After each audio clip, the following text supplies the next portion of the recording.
کو یقین ہو گیا اللہ نے بلکہ یہی زکوٰۃ ہے.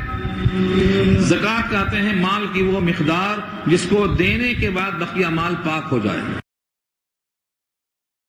ہم نے ان کو حنان اور زکوٰۃ دو چیزیں دیا تھا اپنے پاس. تو زکوٰۃ کیا ہے؟ ستھرائی. ان کے اعمال میں اخلاق میں بالکل پاکیزگی ہے. وکان تقیہ اور وہ تھے متقی تھے یعنی بچتے تھے گناہوں سے, معاصی کے ارتکاب سے بچتے تھے. تقیہ پر بات کئی دفعہ چکی ہے, بڑے پرہیزگار تھے. متقی اسے کہتے ہیں جو اللہ کے منہیات سے بچتا رہے, اس کو متقی کہتے ہیں. اور یہ تقویٰ بچپن سے ہی سکھانا چاہیے. بخاری میں ایک روایت ہے, حضرت حسین کے منہ میں حضور نے دیکھا صدقے کی ایک کھجور ڈال لیا تھا انہوں نے بچپن میں. چلتے چلتے صدقے کی ایک کھجور تھی جو منہ میں ڈال لیا. میرے شاسن فرمایا کف کف تھوک تھوک, فرمایا نکالو منہ سے, یہ صدقے کا مال ہے, یہ ہم نہیں کھا سکتے. بچے کے منہ میں چھوڑ نہیں دیا, جانے دو بچہ ہے, بچہ ہی ہے نا, نہیں نکال کے پھینک دیا اور تمیز کیا کہ زکات کا مال ہم نہیں کھایا کرتے, صدقے کا مال ہم نہیں کھایا کرتے.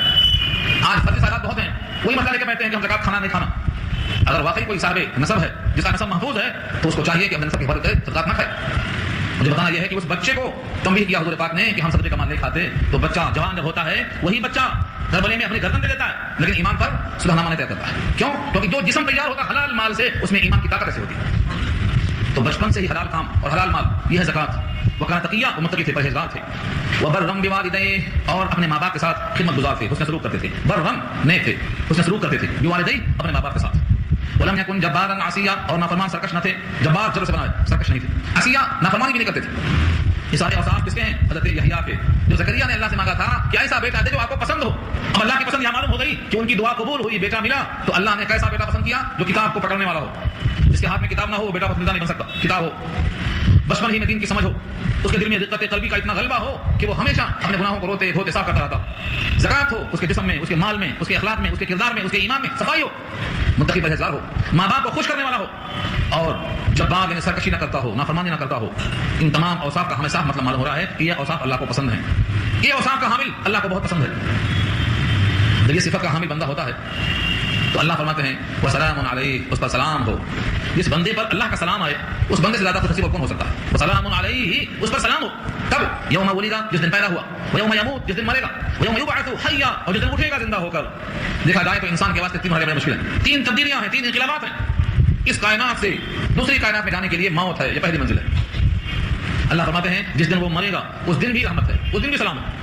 اور جب پیدا ہوا تھا یہ بھی دنیا میں انسان کے لیے منزل کے بدلنے کی جگہ ہے. ماں کے پیٹ کی منزل تھی, اب دنیا کی منزل میں آ رہا ہے, اور لوگ بھول جاتے ہیں کیسے آ رہا ہے. سورہ عبس 35 میں اللہ نے کہا ہے ہم نے راستے کو آسان کیا ہے, نہیں تو گھٹ گھٹ کے وہیں مر جاتا. ثم السبیل یسرا, ثم السبیل یسرا, راستے کو اللہ نے آسان کر دیا. تو یہ منزل ہے. اللہ فرماتے ہیں کہ اس دن جس دن وہ پیدا ہوا تھا اس پر سلامتی ہی سلامتی ہے اللہ کی طرف سے. تو پیدائش کے دن سلامتی اور موت کے دن سلامتی. موت بھی کیا ہے؟ ارواحٹ, مومن کے واسطے تحفہ. اگر موت نہ ہو تو اللہ کی جنت داخلہ کیسے ہوگا؟ جنت جانے کے واسطے موت ہونا ضروری ہے.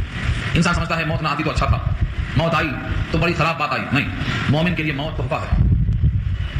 آپ کو مقولہ یاد ہوگا جو فرشتہ تھا موت کا, اس نے کہا خلیل چلو میں تمہاری جان لینے آیا ہوں, تمہارے خلیل کا حکم ہے. خلیل نے جواب دیا کیا کوئی خلیل اپنے خلیل کی جان لیتا ہے؟ کوئی خلیل اپنے خلیل کی جان لیتا ہے؟ جواب کیا ملتا ہے؟ کیا کوئی خلیل اپنے خلیل سے ملنے سے انکار کرتا ہے؟ اگر یہ جان یہی جسم میں رہے گی تو ملاقات کیسے ہوگی؟ اور خود حضرت موسیٰ کا مقولہ ہے چار چیز بودے چار چیز نہ بودے, کیا خوب بودے. چار چیز ہوتی چار چیز نہ ہوتی تو کیا اچھا ہوتا. اس میں یہ ہے کہ زندگی ہوتی اور موت نہ ہوتی. چار میں سے ایک تو یہ ہے زندگی ہوتی اور موت نہ ہوتی, مالداری ہوتی فقیری نہ ہوتی, صحت ہوتی بیماری نہ ہوتی, جنت ہوتی جہنم نہ ہوتی, تو کیا اچھا ہوتا. یہ انسانی خیالات کا ترجمہ نہیں کیا گیا. حالانکہ سچ یہ ہے اگر جنت ہوتی جہنم نہ ہوتی تو اللہ کے عذاب سے ڈرتا کون ہوتا؟ اللہ کی یاد میں کھڑا ہوگا. اگر بیماری نہ ہوتی, ہمیشہ صحت ہی ہوتی, تو اللہ کو یاد کرنے والا کون ہوتا؟ جتنا بیمار اللہ کو یاد کرتا ہے اتنا شفا یاب اگر یاد کر لے تو بیمار ہوتا ہی نہیں. ہاں, دکھ میں سمرن سب کریں, سکھ میں کریں نہ کوئی, جو سکھ میں سمرن کریں تو دکھ کا ہے کوئی, کبھی بتا سکا تو اللہ کو یاد کون کرے گا؟ اور اگر جنت ہوتی جہنم نہ ہوتی, ایسے ہی مالداری ہوتی غریبی نہ ہوتی, ہماری نعمتوں کی قدردانی کون کر لیتا؟ اور اگر موت ہی نہ ہوتی تو ہماری ملاقات کیسے ہوتی؟ جنت کی ضیافت تمہیں کیسے نصیب ہوتی؟ جنت میں آ کر ملا دیدار تمہیں کیسے نصیب ہوتا؟ جنت میں پہنچ کر ہمیشہ کے لیے قربت کا اہتمام کیسے ہوتا؟ تو یہ سلامتی کا تین موقع ہے. سلام ہو اس پر جس دن پیدا ہوا, جس دن مرے گا, اور جس دن زندہ اٹھایا جائے گا. یہ ہے مراد موقف حساب, محشر کا دن, اٹھا کر وہاں سے اللہ کے پاس پہنچایا جائے گا. حضرت یحییٰ کا تذکرہ ہوا. یہ حضرت یحییٰ اللہ تعالیٰ کی طرف سے پہلے سے نامزد پیغمبر ہے. صاحب کتاب نہیں ہے لیکن کتاب کو پڑھوا دیا اللہ نے. ہمارے لیے سبق یہ ہے کہ ہم کتاب کو نہ چھوڑیں ورنہ پہلی صفت غائب ہو جائے گی جس سے اللہ خوش ہوتے ہیں اور راضی ہوتے ہیں. حضرت زکریا نے اپنے بڑھاپے میں یہ سب کچھ اللہ سے مانگا لیکن ان کو لوگوں نے شہید کر دیا. حضرت زکریا کو آرے سے چیر دیا گیا. یہ تفصیلی واقعہ آپ سن چکے ہوں گے. اللہ تعالیٰ کسی نہ کسی شکل میں سعادت اور اونچے اونچے مراتب جو لکھ دیا ہے وہ کوئی ٹال نہیں سکتا. اللہ خود چاہتے ہیں کہ تم میں سے بعض لوگ شہید ہوں، وَلْيَتَّخِذَ مِنكُمْ شُهَدَاءَ، تمہیں شہید بنانا چاہتے ہیں اللہ تعالیٰ۔